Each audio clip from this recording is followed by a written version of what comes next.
Hər vaxtınız xeyirli olsun, hörmətli tamaşaçılar, dəyərli izləyicilər. Bugün oktyabr ayının 21-i, həftənin çərşənbə axşamı günü son dəqiqə bir xəbərimiz var, onu nəzərinizə çatdırırıq.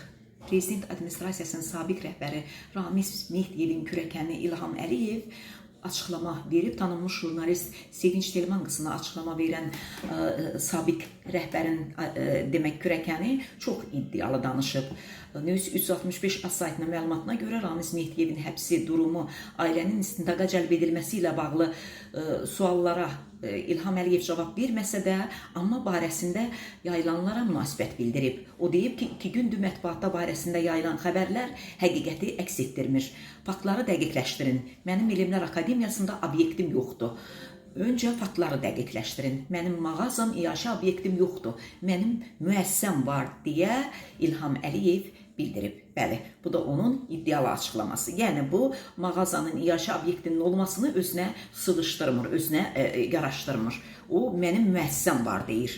Bax, hikkənin bir səviyyəsinə və dərəcəsinə baxın.